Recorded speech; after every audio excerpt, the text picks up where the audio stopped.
In today's video, I'm going to teach you how to build Salesforce report bucket fields. Bucket fields in Salesforce reports are an incredibly useful tool that can help you group, segment, and analyze your data more effectively without needing complex formulas or separate report types.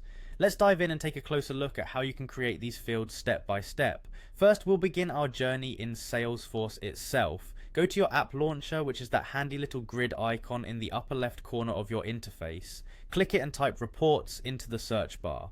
Once you see the reports option pop up, click on it to access the reports homepage. Now that you're on the reports page, you'll want to find a report that you'd like to modify with bucket fields. This can be any existing report where you think bucket fields would help you better categorize your data or make your insights clearer. Once you have your report open, the next step is to decide which column you want to bucket. Think about what kind of grouping will give you the insights you need. It might be a column showing different product categories, regions, or sales figures, for instance. Once you've identified your column, look for a small drop-down arrow next to the column name. Click on this drop-down to reveal a menu. From this menu, select the option that says Bucket this column.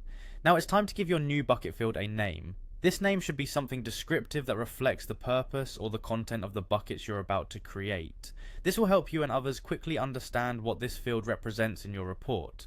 With the initial setup done, it's time to start creating your buckets. Click on Add Bucket to start this process. For each bucket, you'll need to give it a name that represents the group of values it will contain. Whether you're bucketing customers by size, sales by range, or products by type, clear and concise names are key.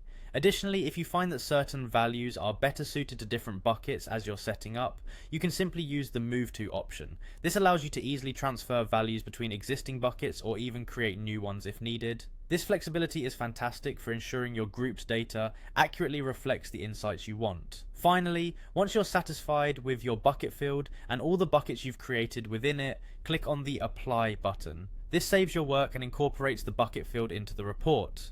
And that's it. You've successfully added a bucket field to your Salesforce report, opening up a new world of intuitive data analysis. I hope you found this guide helpful. Thank you for watching and happy reporting.